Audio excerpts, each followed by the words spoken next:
ನಮಸ್ಕಾರ ಎಲ್ರಿಗೂ, welcome to ಶಮೀಸ್ house. Paratha ಅಂದರೆ ಯಾರಿಗಿಷ್ಟಲ್ಲ ಹೇಳಿ? ಎಲ್ರಿಗೂ ತುಂಬಾ ಇಷ್ಟ ಆಗುವಂಥ ಫುಡ್ ಪರೋಟ. ಮನೇಲಿ ಈಸಿಯಾಗಿ ಸಾಫ್ಟಾಗಿ ಹೇಗೆ ಮಾಡ್ಕೊಳ್ಳೋದು ಅಂತ ನೋಡೋಣ. ಇವಾಗ ಒಂದು ಅಗ್ಲ ಆಗಿರೋಂಥ ಈ ಥರ ಒಂದು ಪಾತ್ರೆ ತೊಗೊಳ್ಳಿ. ಅದಕ್ಕೆ ಒಂದು ಮೊಟ್ಟೆನ ಹೊಡೆದಾಕೊಳ್ಳೋಣ. ಸ್ವಲ್ಪ ಅಗ್ಲ ಇರೋ ಪಾತ್ರೆ ತೊಗೊಳ್ಳಿ, ಕಲ್ಸೋಕ್ಕೆಲ್ಲ ಈಸಿ ಆಗುತ್ತೆ. ಇವಾಗ ಈ ಮೊಟ್ಟೆನ ನೋಡಿ ಈ ಥರ ಚೆನ್ನಾಗಿ ಹೊಡ್ಕೊಳ್ಳೋಣ. ಚೆನ್ನಾಗಿ ನೋಡಿ ಈ ಥರ ಬೀಟ್ ಮಾಡ್ಕೊಳ್ಳಿ. ನೋಡಿ ಈ ಥರ. ಇವಾಗ ಇದಕ್ಕೆ ನೋಡಿ ಈ ಥರ ಬೌಲಲ್ಲಿ 1 ಬೌಲ್ ನೀರು ಹಾಕ್ತಾಯಿದ್ದೀನಿ. ಸಾಧಾರಣ ತಣ್ಣೀರೇ ಹಾಕಿದ್ರೆ ಸಾಕು. ಅದಕ್ಕೆ ಎಷ್ಟು ಬೇಕಷ್ಟು ಉಪ್ಪು ಹಾಕ್ಕೊಂಡು ಒಂದು ಅರ್ಧ ಸ್ಪೂನು ಸಕ್ಕರೆ ಇಷ್ಟನ್ನು ಹಾಕಿಬಿಟ್ಟು ಚೆಂದ ಮಿಕ್ಸ್ ಮಾಡಿ. ಆ ಸಕ್ಕರೆ ಚೆನ್ನಾಗಿ ಫುಲ್ ಮಿಕ್ಸ್ ಆಗಬೇಕು. ಸಕ್ಕರೆ ಅದು ಕರಗಬೇಕು, ಅಲ್ಲಿವರೆಗೂ ಮಿಕ್ಸ್ ಮಾಡಿಬಿಟ್ಟು ನೋಡಿ. ಇವಾಗ ಅದೇ ಬೌಲಲ್ಲಿ 2 ಬೌಲ್ ಫುಲ್ಲು ಮೈದಾ ಹಿಟ್ಟನ್ನ ಹಾಕ್ಕೊಳ್ತಾ ಇದ್ದೀನಿ.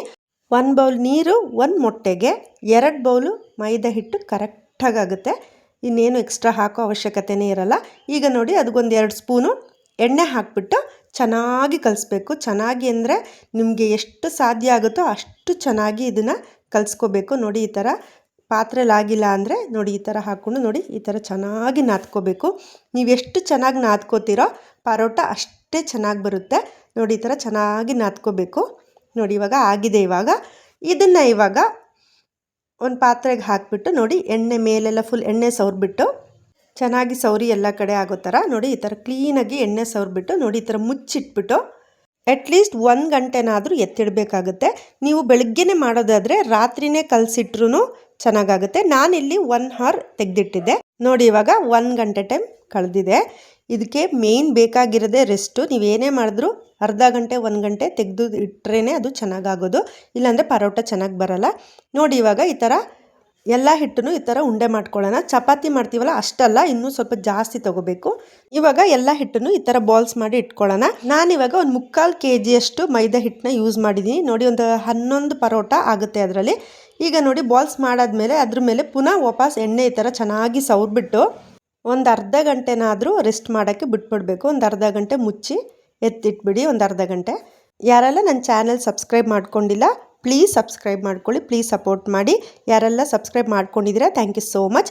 ಇವಾಗ ನೋಡಿ ಒಂದು ಅರ್ಧ ಗಂಟೆ ಕಳೆದಿದೆ. ನೋಡಿ ಇನ್ನೂ ಸಾಫ್ಟಾಗಿದೆ. ನೋಡಿ ಇವಾಗ ನಾನಿಲ್ಲಿ ಯಾವುದು ಲಟ್ಟಣಿಗೆ ಯಾವುದು ಯೂಸ್ ಮಾಡಲ್ಲ, ಕೈಯಲ್ಲೇ ಒತ್ಕೊಳ್ಳೋದು. ನೋಡಿ ತೋರಿಸ್ಕೊಡ್ತೀನಿ ಯಾವ ಥರ ಮಾಡಬೇಕಂತ. ಫಸ್ಟು ನೋಡಿ ಈ ಥರ ಎಣ್ಣೆ ಸವರ್ಕೊಂಬಿಟ್ಟು ಹಿಟ್ಟು ತೊಗೊಂಡು ನೋಡಿ ಈ ಥರ ಕೈಯಲ್ಲೇ ಅಗಲ ಮಾಡ್ಕೋಬೇಕು. ಸ್ವಲ್ಪ ಎಣ್ಣೆ ಸವರ್ಕೊಳ್ಳಿ ಪುನಃ ಮೇಲೆ.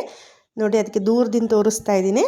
ನೋಡಿ ಈ ಥರ ಮಾಡ್ತಾಯಿದ್ರೆ ಅದು ಅಗ್ಲ ಆಗುತ್ತೆ. ನೋಡಿ ಈ ಥರ ಮಾಡಬೇಕು. ಈ ಥರ ಮಾಡೋದ್ರಿಂದ ನೋಡಿ ಎಷ್ಟು ಅಗ್ಲಾಗಿ ಬರುತ್ತೆ, ತುಂಬ ತೆಳುವಾಗಿ ಬರುತ್ತೆ.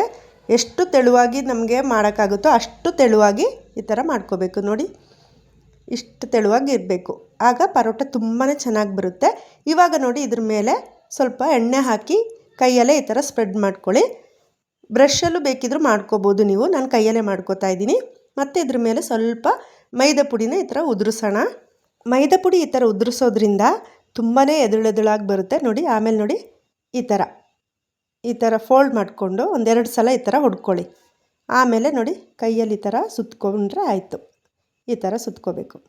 ನೋಡಿ ಅದನ್ನ ಅಡಿಗೆ ಹಿಂಗೆ ಸಿಗಿಸಿದ್ರೆ ಆಯಿತು. ನೋಡಿ ರೆಡಿ ಆಯಿತು. ನೋಡಿ ಈ ಥರ ಎಲ್ಲನೂ ಮಾಡ್ಕೋಬೇಕು.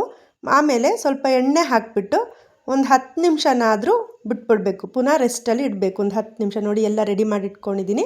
ಈಗ ಇದನ್ನು ಒಂದು 10 ನಿಮಿಷ ಬಿಟ್ಟ ಮೇಲೆ ನೋಡಿ ಇವಾಗ ಈ ಥರ ಒತ್ಕೊಳ್ಳೋಣ. ನೋಡಿ ಕೈಯಲ್ಲೇ ಒತ್ಕೋಬೋದು, ನೀವು ಲಟ್ಟಣಿಗೆ ಏನು ಯೂಸ್ ಮಾಡೋದು ಬೇಕಾಗಿಲ್ಲ.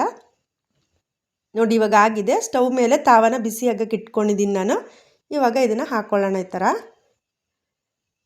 ಈಗ ಇದ್ರ ಮೇಲೆ ಒಂದು ಸ್ವಲ್ಪ ಎಣ್ಣೆ ಹಾಕ್ಕೊಂಡು ಆ ಕಡೆ ಈ ಕಡೆ ಚೆನ್ನಾಗಿ ಬ್ರೌನ್ ಕಲರ್ ಆಗೋ ತನಕ ಚೆನ್ನಾಗಿ ರೋಸ್ಟ್ ಮಾಡಿಕೊಂಡ್ರೆ ಆಯಿತು. ಅಷ್ಟೇ, ರೆಡಿ ಆಯಿತು. ನೋಡಿ ಎಷ್ಟು ಚೆನ್ನಾಗಿ ಬಂದಿದೆ, ಸಾಫ್ಟಾಗಿ ಆಗಿದೆ. ನೋಡಿ ಇವಾಗ ಆಗಿದೆ. ಈಗ ನೋಡಿ ಈಗ ಇದನ್ನು ಒಂದು ಪ್ಲೇಟಿಗೆ ಹಾಕ್ಕೊಂಡು ನೋಡಿ ಈ ಥರ ಹಾಕಿಬಿಟ್ಟು ಈ ಥರ ಕೈಯಲ್ಲಿ ಜಸ್ಟ್ ಈ ಥರ ಪ್ರೆಸ್ ಮಾಡಿ ಕೊಡಬೇಕು. ಆವಾಗ ನೋಡಿ ಎಷ್ಟು ನೋಡಿ ಎದುಳಾಗಿ ಬಂದಿದೆ. ತುಂಬಾ ಸಾಫ್ಟಾಗಿರುತ್ತೆ, ತುಂಬಾ ಟೇಸ್ಟಿಯಾಗಿರುತ್ತೆ. ನೋಡಿ ಈಗೆಲ್ಲ ಅದೇ ಥರ ರೆಡಿ ಮಾಡ್ಕೊಂಡಿದ್ದೀನಿ.